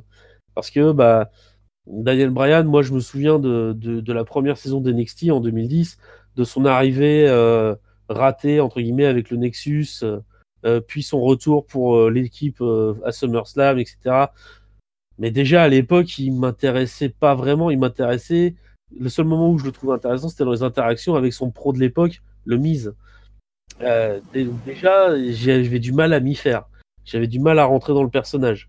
Mais c'est moi. Je suis pas la majorité, hein. Non. Je reconnais que dans le ring, il est meilleur que beaucoup de monde. Mais de là à dire que c'est le meilleur tout le temps, je suis pas si convaincu que ça. Écoute, donc tu ne fais pas partie de ceux qui se sont levés en larmes à WrestleMania 30 de leur siège pour applaudir Daniel Bryan. Si, parce que bah, l'histoire racontée était bien, mais je l'ai trouvé intéressante, pas pour lui Ah oui, pas pour lui, juste pas pour c'est pour l'histoire. tout ce qui était autour. La D'accord. rivalité contre l'autorité, représentée par Triple H, puis après par les poulains de l'autorité, Randy Orton, Batista. Ça, j'ai trouvé ça super intéressant. Mais ils auraient mis Daniel Bryan ou n'importe qui d'autre, ça a changé. J'aurais été de la même façon. D'accord, ok. Mais c'est mon opinion, hein, voilà. Ouais, tu as bien le droit. Voilà. On est dans un pays libre, hein, j'ai le droit de ne pas aimer. Jusqu'à preuve du contraire, oui. Et donc voilà. Donc tout ça pour dire que Daniel Bryan garde son titre, comme depuis le début du show, en fait. Il n'y a pas eu de changement de titre pour l'instant. C'est ça. Alors après, il y a Oui, encore c'est ça. deux matchs de championnat et deux gros matchs, l'air de rien. Le titre intercontinental qui commence quasiment juste à la fin du match WWE avec Dean Ambrose, le challenger, qui vient affronter son ancien frère, son pote de toujours, Seth Rollins, le champion. Et alors, bah, c'est un match, je vais pas mentir, j'étais assez fatigué à ce moment-là. Bah, le match, il m'a redonné de l'énergie. Le match, il m'a redonné de l'énergie parce ils ont envoyé, quoi. Ils ont envoyé du lourd tous les deux. Les coups faisaient mal, enfin, visuellement, ça faisait mal. Les enchaînements toujours excellents. L'enchaînement superplex Falcon Arrow de Rollins toujours impressionnant. Il y a eu Dean Ambrose qui a eu des coups, des lariats qui faisaient mal et tout. Et on arrive à la fin du match. Rollins est en contrôle.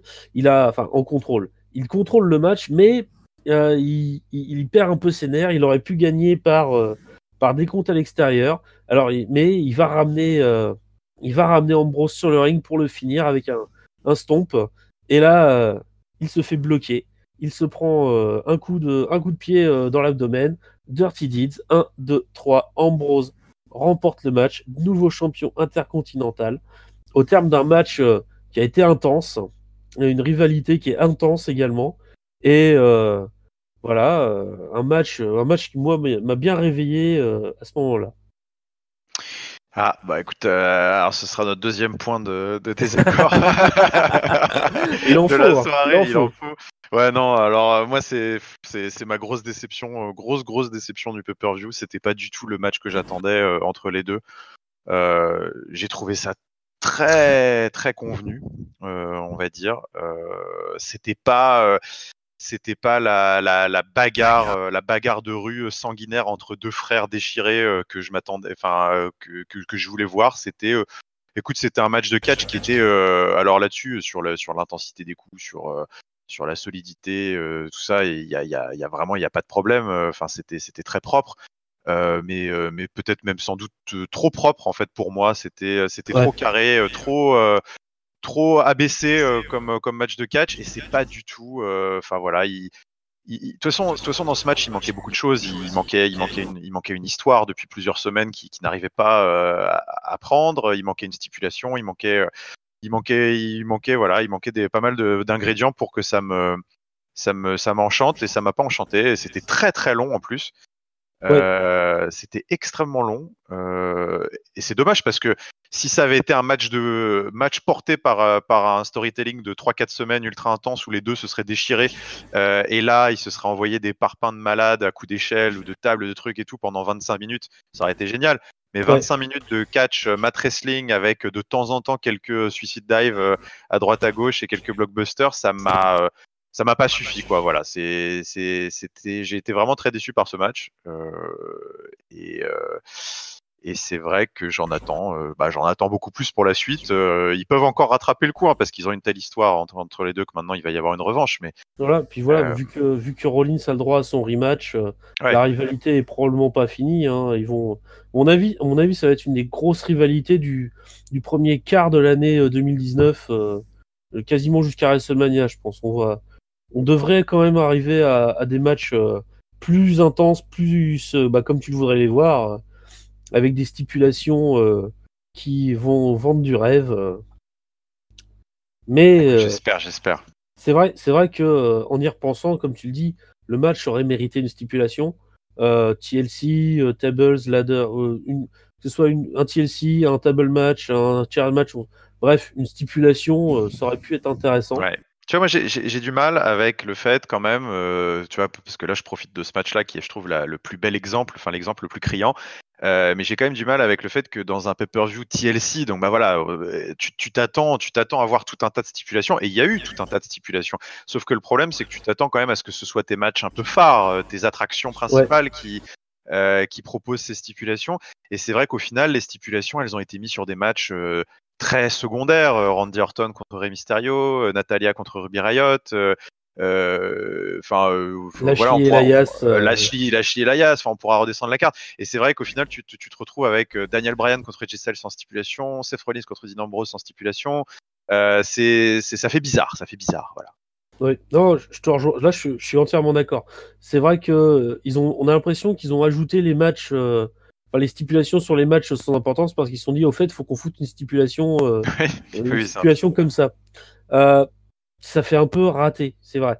C'est vrai que Daniel Bryan, AJ Styles en ladder match, ça aurait pu être super. Dean Ambrose, Seth Rollins en tables match ou en chair match, ça aurait pu être génial. Surtout, je pense les chaises plutôt, ça aurait été plus violent encore. Ils se fracassent les chaises l'un après l'autre sur le dos. Ça aurait pu être vraiment, vraiment bien, visuellement en plus. Mais bon, ils ont décidé de mettre les stipulations sur des matchs pas importants. Donc, on a dû faire avec. Moi, ça faisait longtemps que je les avais pas vus se battre vraiment ensemble, l'un contre l'autre. Donc, j'ai trouvé que l'alchimie restait présente parce qu'ils se connaissent bien. Ah ouais, mais on n'avait pas l'impression qu'ils se battaient pour toute la folie, l'histoire qu'il y avait derrière, quoi. C'était. Ouais, c'est ça. Et en fait, l'histoire, ils la racontaient pas avec leur corps. Pour le coup, ils la racontaient. Il y a eu beaucoup de trash talk dans le match. Hein.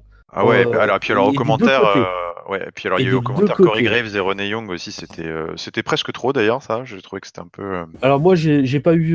T'as peut-être pas fait. Ah oui, non, c'est vrai que tu étais sur AB1. Ouais, j'étais sur AB1, donc j'ai pas eu René et Corey. Ouais, alors ceux qui ont suivi le match sur le feed anglais ont pu bénéficier d'une passe d'armes, mais genre en mode, cours de récréation là entre Corey Graves et Renee Young qui n'arrêtait pas, alors Corey Graves qui arrêtait pas d'envoyer des pics à Renee Young sur sa relation avec Dean Ambrose. Hein. Mais c'était trop, et tellement que tu avais de temps en temps Michael Cole qui disait Corey, c'est bon, ça suffit, commente le match et tout.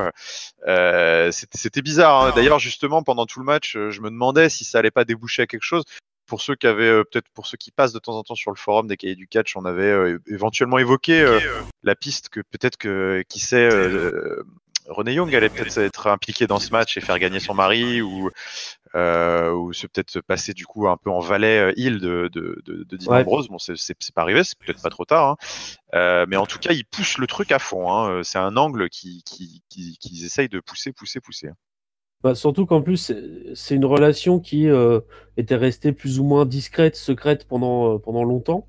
Et à partir du moment où ils l'ont affiché, ils ont décidé de jouer à fond. De jouer à dessus. fond, ouais. C'est vrai qu'il y a beaucoup de rumeurs qui disent que voilà, Renee Young passe son temps à dire que Dean ne lui dit pas tout ce qu'il prépare et tout, et qu'en fait elle mentirait pour le couvrir. Bon, c'est des rumeurs parce qu'on n'a pas grand-chose d'autre à mettre sur le moment, mais Oui. ça serait pas déconnant non plus effectivement de la voir se rallier à son mari pour l'aider à gagner et puis amener un petit match mixte. Qui serait pas super bien parce que Renee Young n'est pas une catcheuse. Non. On va pas se mentir. Non, mais par Mais contre, en valet, avec un rôle hors. ouais, voilà, valet Alors, manager, ouais, ça pourrait être pas mal, hein. un peu un genre de Leo Rush mais au féminin. Tout à fait. Ouais. Ça pourrait être sympa, ouais. Euh, on n'en est pas là. Toujours est-il que voilà, pour l'instant, donc Dean Ambrose est notre nouveau champion intercontinental. À ton avis, est-ce que son règne va être clean, va être sale, va Clean, être non, il va être très très sale, je pense, son règne. est-ce qu'il va customiser la ceinture Je sais pas, mais d'ailleurs j'ai cru lire, je sais plus où, sur Twitter ou pas, je sais pas, que Daniel Bryan, par contre, en parlant de customisation de ceinture, Daniel Bryan avait envie de présenter une nouvelle ceinture à SmackDown cette semaine pour qu'elle ne soit plus faite de cuir. Parce que voilà, Oui, vegan oui. jusqu'au bout des ongles. Alors du coup, il voulait faire une nouvelle ceinture, pas en cuir, un truc durable, En chanvre. en chanvre peut-être, je ne sais pas. Donc, en tout cas, en voilà un qui risque de customiser sa ceinture. Ah bah écoute, déjà il a enlevé les plaques yes yes yes et ils ont mis des plaques Daniel Bryan dessus. Donc on verra, on verra. C'est toujours sympa les customisations de ceinture, je trouve. C'est parfois raté visuellement, parfois c'est très moche, mais c'est Oui, toujours amusant de suivre l'évolution du look d'un titre. ouais, je suis d'accord. Alors, il nous reste un match dans ce pay-per-view. Et quel match? Triple Threat TLC match pour le SmackDown Women's Championship entre Becky Lynch, la championne, Charlotte Flair et Asuka, qui s'est un peu incrustée à la dernière minute, mais qui est tout à fait legit à mon avis pour, pour être là, quoi. Je veux dire, elle n'a pas volé sa place, hein. Contrairement à, contrairement à Contrairement Charlotte, à Charlotte, peut-être. À SummerSlam, je trouvais qu'elle avait un peu volé sa place. Mais là, Asuka, je l'ai trouvé parfaitement légitime. Et donc, Oui. le match, bon, on va pas tout raconter, mais il y a des spots assez violents. Becky Lynch qui fait un leg drop depuis une échelle sur la table des commentateurs allemands. Charlotte qui fait une Swanton bomb à Becky Lynch qui est sur une table. Qu'est-ce qu'il y a eu d'autre? Ils ont sorti le kendo stick qui est un peu emblématique de cette rivalité à trois. Puis arrive le moment où l'échelle, il n'y a plus que Charlotte debout et une échelle au milieu du ring avec la ceinture à décrocher. Charlotte commence à monter. Asuka se relève et vient la contrer, mais finit par tomber de l'échelle. Becky pose une seconde échelle, elle monte, Charlotte change d'échelle pour taper Becky, et là arrive l'overbooking, alias Ronda Rousey, qui vient, pousse l'échelle, fait tomber Charlotte et Becky, s'en va, et laisse le champ libre à Asuka, qui décroche la ceinture sous les hurrahs de la foule, qui était content de l'avoir gagné. À noter que Ronda est reparti en coulisses, mais sous les huées de la foule, là, ils n'étaient pas contents de cette intervention. Et donc voilà, donc qu'as-tu pensé de ce match, de la nouvelle championne, la japonaise Asuka, de l'intervention de Ronda Rousey qui n'a pas plu au public et de la suite qu'il va pouvoir y avoir à cette intervention? Oh là là, bah là j'en ai pensé que du bien, que du bien. C'était, ouais, j'ai trouvé ça génial. Main event de feu, c'est ce qu'on attendait de toute façon. C'était le match qu'on attendait. C'était le match qu'on attendait en pay-per-view. Ils l'ont fait, et ça c'est bien. C'est déjà un premier bon point parce que on n'est jamais sûr de rien, hein. Je suis souvent le premier à tresser les louanges de la WWE, mais il faut reconnaître qu'ils sont quand même capables parfois de faire des choix un peu curieux. Cette fois, ils ont été sages, ils ont mis le bon match en main event. Et puis de toute façon, on l'a vu tout de suite hein, quand les trois sont rentrés dans l'arène et que les tables ont commencé à se mettre en place, les échelles ont commencé à se mettre en place. C'est le match que le public avait envie de voir. C'était dans la digne lignée du dernier SmackDown où le public était debout à hurler devant les trois qui se foutaient sur la gueule. Finalement, c'était exactement ce qui s'est reproduit en pay-per-view. Donc c'est le main event, c'est la ceinture qui compte en ce moment, c'est la rivalité qui compte en ce moment. Donc elles ont délivré hein, avec ce barbarisme qu'on fait parfois, hein, mais enfin voilà, elles ont délivré une nouvelle fois. Les trois, j'ai pas de MVP ou de mauvais de bonnet d'âne à décerner. Je trouve que les trois ont été super. Charlotte a été notamment incroyable de puissance encore et de folie là quand elle envoie son spear dévastateur là, elle coupe en deux Asuka là contre la barricade du Timekeeper, c'était assez incroyable. Et puis même aussi son saut périlleux avant là quand sur la table sur Becky Lynch. Mais bon, les deux, là, c'est parce que c'est deux spots qui me reviennent de Charlotte, mais bon, de toute façon, tout le monde a été vraiment au taquet. Et puis cette intervention de Ronda Rousey qui était bien vue, on l'attendait, mais je trouve que c'était bien. Alors par contre, c'est peut-être, allez, le seul petit grief que je peux avoir sur ce match, c'est que je trouve qu'elle était un poil cheap cette intervention. Ouais.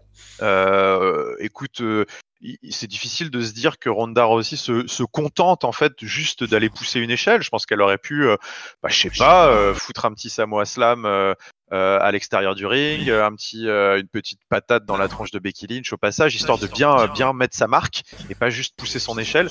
Après, le résultat aurait été le même, mais voilà, c'est juste la manière, je trouve, qui faisait peut-être un peu cheap. Mais sinon, à part ça, voilà, c'était bien vu parce qu'on l'attendait cette intervention. Le monde s'arrête pas de tourner pendant les pay-per-view et pendant les matchs. Les rosters sont mêlés pendant les pay-per-view et il est grand temps quand même qu'on puisse enfin se servir de cette dynamique-là un petit peu. Un truc qui a été occulté pendant trop longtemps, je trouve. Ouais. Donc ouais, non, c'était super quoi. C'était intense, c'était fou. Moi j'ai kiffé. C'est des main events comme ça que je veux voir à la WWE. Je trouve que c'était parfaite utilisation de la stipulation. Et alors le vainqueur, alors là, je suis à la fois sur le cul et en même temps pas surpris. Alors pour ceux, on en avait parlé à SmackDown aussi. Hein, on s'était dit bon voilà, ça va se jouer entre Asuka et Charlotte probablement. Charlotte serait le choix de la sécurité. Ça a été mon choix finalement parce que j'ai pas voulu croire finalement en la WWE à ce point-là. Mais non, ils l'ont fait et je trouve que c'est vraiment le meilleur choix qu'ils auraient pu faire. Parce que libérer Becky Lynch et Charlotte en vue du Royal Rumble me semble beaucoup plus malin et donner une ceinture à Asuka, c'est juste une superbe récompense et une superbe opportunité pour elle de remettre un peu, de remettre son empreinte sur la division féminine à la WWE. Donc je trouve que c'est win-win pour tout le monde ce résultat et je suis très content qu'ils aient pressé la détente dans cette direction-là. Donc voilà. Ouais, je te rejoins pour dire que le match, il a été super. Hein, honnêtement, il y a peut-être juste un truc que j'y ai repensé après, mais je me suis dit, bon, c'est pas grave, c'est pour faire la fine bouche. Tu vois, c'était un TLC, mais ils ont pas vraiment utilisé les chaises. Ils ont sorti le kendo stick à la place. Bon, ouais, c'est vrai. C'est vrai. Là, c'est juste pour faire la fine bouche, tu vois. C'est j'ai mon gâteau, j'ai ma chantilly, j'ai juste mettre la petite Il cerise manque la petite cerise. Ouais, c'est ça. Mais voilà, non, mais c'était bien, c'était bien. Je l'avais senti venir également la victoire d'Asuka parce que, comme je disais sur le Discord en privé, enfin sur la partie organisation, ça permet pas de. Les coulisses comme ça. Ouais, quand on discute entre nous, c'est pas grave. Oui. Je l'avais senti que du coup, en fait, faire gagner Asuka, ça permettait de libérer les deux autres d'un seul coup pour la suite, avec ce main event de Mania annoncé. Du coup, limite, on serait déçu de pas avoir. Là, honnêtement. Là, ils peuvent plus passer à côté de toute façon. Mais là, maintenant, la question sera de savoir est-ce que ça va être l'une après l'autre contre Ronda Rousey ou est-ce que ça va se finir en triple threat. En tout cas, l'intervention est bien parce que c'est vrai qu'elle s'attaque aux deux et elle prive les deux du titre. C'est ça, ouais. Donc c'est ça qui est bien foutu, quoi. Ça, et je te rejoins sur le fait que c'était un peu cheap. Honnêtement, ils auraient pu réussir à faire un petit peu plus. Ça aurait Ah pas ouais. gêné. Elle aurait pu prendre un kendo stick et les rouster un peu. Enfin, je sais pas, faire. Ouais, voilà, c'est ça, exactement. Le kendo stick. Là, ça aurait été le bon moment pour elle de l'utiliser. Mais bon, voilà, c'est vrai. Là, on est vraiment en mode fine bouche. On a un beau gâteau et on réclame un petit peu de trucs en plus. Mais c'est du chipotage à ce point-là, à ce niveau-là. Et voilà. Donc, quant à la victoire d'Asuka, quant au fait que ce soit Asuka qui gagne, bah écoute, elle est legit, hein, je veux dire, elle est ultra over auprès du public. En même temps, les trois étaient over. C'était assez intéressant de se dire qu'il n'y avait pas vraiment de filles qui étaient détestées dans le paquet, que les trois avaient une bonne popularité, que les trois étaient légitimes. Ah ouais, complètement. Euh, donc là, il y avait pas de mauvais. En fait, c'est un match où il y avait pas de mauvais résultat possible. Je vois pas comment ils auraient pu faire un mauvais résultat. Je Non, non, c'est vrai qu'on est un peu dans la configuration des tag teams de SmackDown. Bah là, Voilà, ils envoient ce qu'ils ont de meilleur. Donc les c'est trois ça. équipes ou les trois femmes, là en l'occurrence, sont ultra legit. Les trois peuvent porter la ceinture. Les trois sont over à divers degrés. En tout cas, mais suscitent des réactions du public, soit des huées, des hurrahs. Enfin bref, ils sont très over. Donc de toute façon, il n'y avait pas de mauvais résultat, comme tu l'avais dit. Il y aurait pu avoir une mauvaise manière, c'est tout, parce qu'il y aurait pu avoir des bots, il y aurait pu avoir un match un peu fade et tout, mais bon, bah, Ouais, il n'en a rien été puisqu'ils ont assuré à tous les niveaux. Mais ouais, ouais. voilà. Et alors maintenant, la suite pour Asuka, bah, je pense de toute façon, il va y avoir le rematch de Becky Lynch Ouais, qui devrait arriver assez vite, c'est ça. Ouais. qui Asuka sera. qui s'est proclamé The Man sur YouTube, je crois, sur une petite vidéo. Ah, ça, je l'ai pas vu celle-là. Ouais, c'était Ah, assez faudra que rigolo. j'aille. En même temps, ça part d'une logique. Elle a battu The Man Becky Lynch, donc c'est elle The Man maintenant. Eh oui. C'est logique, hein, c'est bien. Moi, alors, le petit défaut que je verrais quand même à sa victoire, si je devais analyser en super profondeur, c'est que du coup, en fait, c'est pas sa victoire qui pose problème, qui va être un peu dérangeante, c'est le fait que ses deux meilleurs adversaires vont être hors de la course pendant un temps, parce Oui. qu'elles vont être occupées ailleurs. Du coup, on risque d'avoir un début de règne un petit peu fade, parce que face à Asuka, qui est-ce qu'on va avoir? On va avoir Carmella, on va avoir Naomi, The Iconics, Lana, Zelina Vega et Mandy Rose et Sonya Deville. C'est pas les matchs qui me font le plus fantasmer, on va dire, hein. Non, en C'est- effet, il faudra voir comment il gère le règne d'Asuka avec une opposition Voilà. un peu molle. Après, écoute, moi déjà, une petite rivalité entre Asuka et Sonya Deville qui ont prouvé par le passé, par exemple, qu'elles avaient une très très bonne alchimie dans le ring. Ça peut être sympa. Après, c'est vrai que derrière les heels, Oui, mais voilà, Sonya Deville, en fait, ça serait un peu le choix par défaut. C'est-à-dire, ça serait la meilleure de celles qui restent. oui. C'est ça qui me dérange un petit peu. Voilà, c'est bon.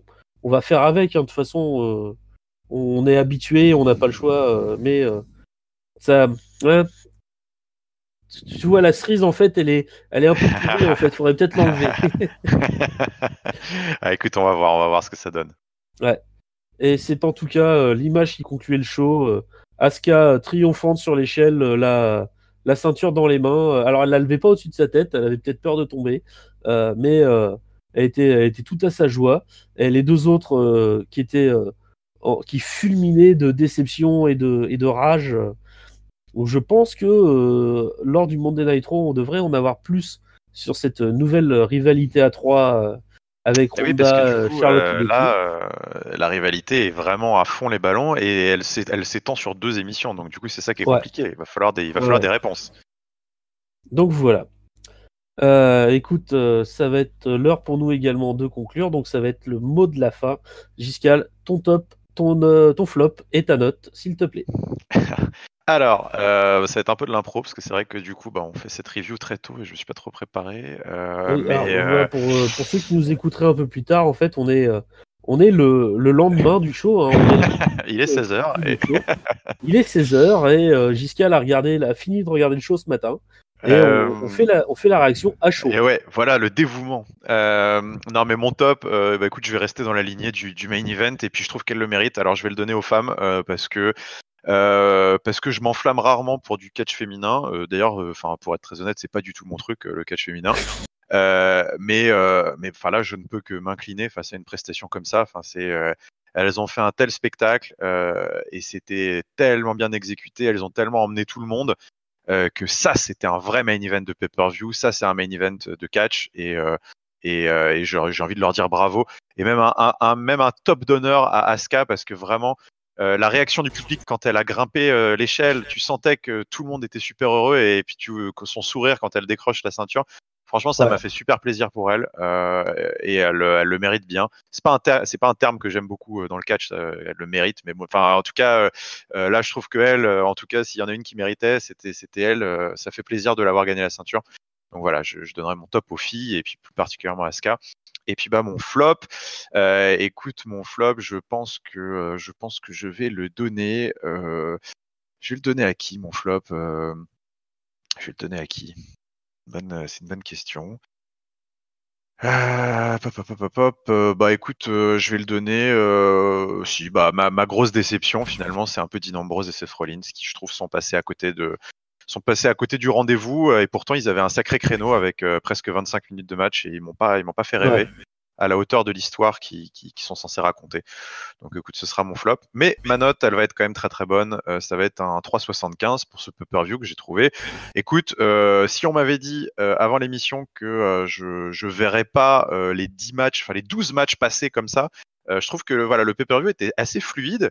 Il n'y a pas vraiment eu de purge totale, ce qui est quand même assez surprenant sur 12 matchs. Il y a même plutôt eu un sacré paquet de bons matchs. Il y a pas mal de matchs qu'on vous conseillera de regarder. Et puis ça, plus les petites promos backstage que tu as mentionnées pendant toute l'émission, écoute, j'ai trouvé que pour une fois, ils ont réussi à rendre 3h30, 4h, là, enfin je sais pas combien de temps ça a duré, 3h, 3h30, plutôt digeste, et même plus que digeste, plutôt agréable. Donc je vais donner 3,75. Ouais. D'accord. Bah écoute, je vais te rejoindre sur la note parce que comme toi, j'ai été emballé par quasiment tous les matchs, à part peut-être une ou deux déceptions, mais bon, c'était pas la mort non plus, hein, on va pas se mentir. Comme toi, j'ai pas vu le temps passer, même si à la fin, je vous garantis que j'étais super fatigué. Il était 5h du matin, j'en pouvais plus. J'avais l'impression d'être jet-lagué en fait et tout. Enfin bref. Et, mon top, un peu comme toi, je vais le donner aux filles et au fait que pour une fois en fait c'était un événement qui ils n'arrêtent pas de le marteler. On écrit l'histoire, on écrit l'histoire. Ah bah là, si c'est une histoire comme ça, j'en veux plus souvent. Oui, là, je suis d'accord. Parce que ça faisait pas artificiel, ça faisait plus organique. On était bien pris dans le truc. Je me souviens quand ils avaient dit la première fois, elles vont faire l'histoire, c'était le Hell in a Cell entre Charlotte et Sasha Banks. Ah, ça faisait, ouais, ok, elles font l'histoire parce que c'est la première fois, mais c'est pas super. Là, c'était super. La victoire d'Asuka me convient très bien. J'avais voté Becky parce que je vote Becky Lynch de toute façon tout le temps. Je suis fidèle à Becky Lynch dans ce domaine. C'est bien, elle te le rendra un jour. Elle te le rendra. Ah, j'espère bien, j'espère bien. Mon flop, moi je vais le mettre en fait sur peut-être une mauvaise utilisation des stipulations. Bah ouais, écoute, c'est une bonne idée. C'est un peu ce qui nous est revenu, c'est qu'il y a certains matchs à stipulation, la stipulation était peut-être pas obligatoire. Et d'autres matchs sans stipulation, on s'est dit, avec une stipule, ça aurait peut-être été meilleur. Le Ambrose Rollins, clairement, on met une stipulation de chair match, il s'envoie des chaises dans la truffe pendant 20 minutes, c'est nettement meilleur. Le WWE Championship que j'ai un peu moins aimé que toi, il mettait un ladder match, c'était meilleur aussi. Mais voilà, c'est peut-être un mauvais choix de stipulation, mauvais choix de positionnement des stipulations. Et ma note, donc comme je disais, 3,75, oui, moi aussi, pas de problème. Un bon pay-per-view, un bon cru. On finit l'année 2018 à la WWE sur un feu d'artifice avec plein de possibilités pour la suite. Et ouais, ça donne envie de voir déjà ce qui va se passer dans les Raw et les SmackDown, et puis d'aller jusqu'au Royal Rumble, et puis du Rumble jusqu'à Mania, sans problème. Yes, ouais, je suis bien d'accord. Alors, on va passer à l'auto-promo. Donc, nous sommes en audio sur PodCloud, sur iTunes, sur Spotify. Nous sommes d'habitude en vidéo sur YouTube, mais là, pour le coup, on avait envie de réagir à chaud, donc on a dit tant pis pour la vidéo. Vous pouvez nous retrouver sur Discord. Les liens vont être dans la description de la vidéo YouTube. Vous pouvez nous retrouver sur Facebook, CatchUpCDC, sur Instagram, sur Twitter, @CatchUpCDC. Je crois que j'ai rien oublié, Giscal. Écoute, non, je pense que tu as tout dit. Voilà, donc mon bon Giscal. Alors, n'oubliez pas, donc cette semaine, on aura, comme d'habitude, le supplément SmackDown pour SmackDown et la review de Monday Night Raw qui arriveront plus tard dans la semaine. On vous tiendra au courant. Abonnez-vous pour avoir les dates de diffusion et si on le fait en live et participer avec nous si ça vous plaît. N'hésitez pas à partager autour de vous. Plus on est nombreux à discuter de catch, mieux c'est, je trouve, en tout cas de mon point de vue. Oui, je suis bien d'accord. Mon bon Giscal, je te remercie d'avoir fait cette review avec moi. Ah bah écoute, c'était un plaisir et je te remercie de l'avoir présenté. Mais de rien. Au pied levé. Ah bah, j'étais chaud. Alors là, j'étais ultra motivé. Voilà, j'ai pas dormi beaucoup ce matin, mais honnêtement, ça me dérangeait pas. Alors quand c'est sur des pay-per-view comme ça me dérange pas. Ouais. Je vous dis à tous à la prochaine pour plus de catch et d'ici là, bonne semaine pleine de catch. Ciao, ciao. Allez, ciao, ciao.